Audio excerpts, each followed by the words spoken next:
Two breaking stories from the past few hours made one thing crystal clear.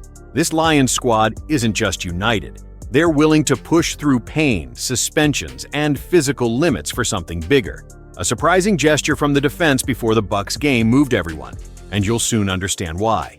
On the offensive side, a key veteran made his return, but his post-game comments were blunt and a bit alarming.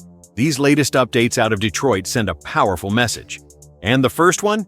It goes way beyond football. The Detroit Lions rolled into their matchup with the Bucs on a mission. And even though Brian Branch wasn't on the field, he might have been the biggest presence out there. Branch, who's been serving a suspension stemming from a post-game incident after the Chiefs' loss, wasn't forgotten for a second. In fact, the Lions' defense seemed to play like they were fueled by his absence.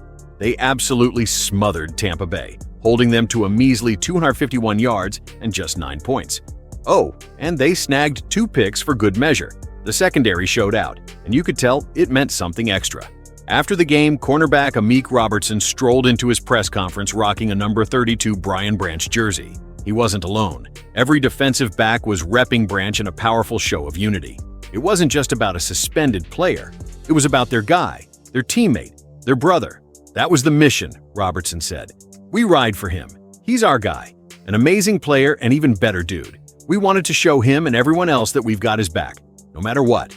Here's the kicker. They actually paid out of pocket to get those jerseys made, and not one of them cared. Because for them, it wasn't about cash. It was about loyalty. Money can't buy that, Robertson added. It's love, brotherhood. We've moved on, and we're just counting down the days till he's back in that locker room with us.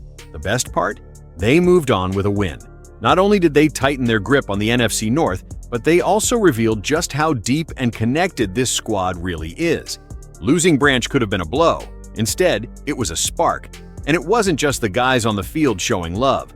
Lions fans came out swinging for Branch too. Before kickoff, a couple of diehards literally showed up to Ford Field carrying tree branches. Yep, branches. Because nothing screams support like a visual pun.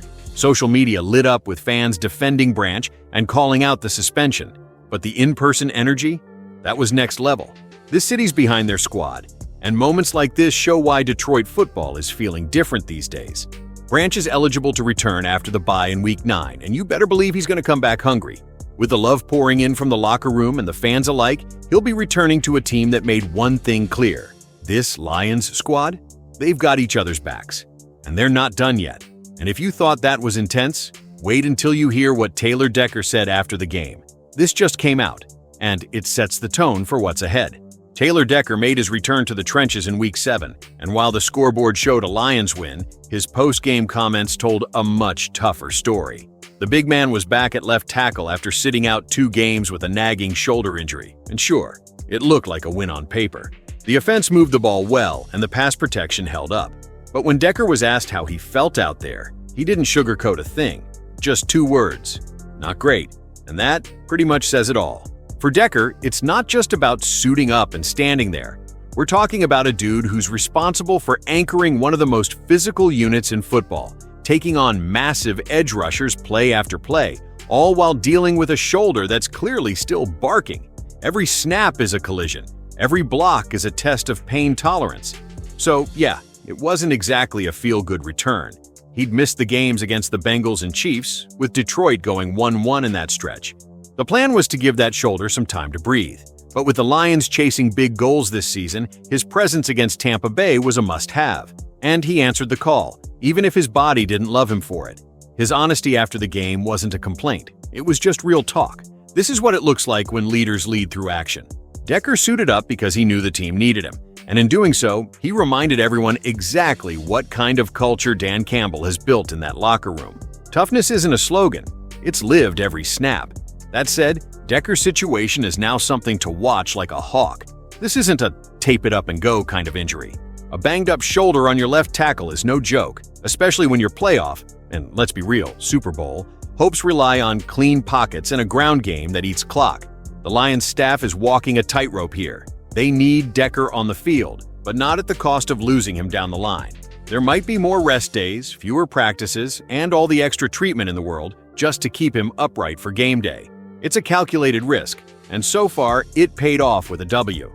But make no mistake, Decker's pain is very real, and his ability to keep grinding through it could end up being one of the defining stories of Detroit's season.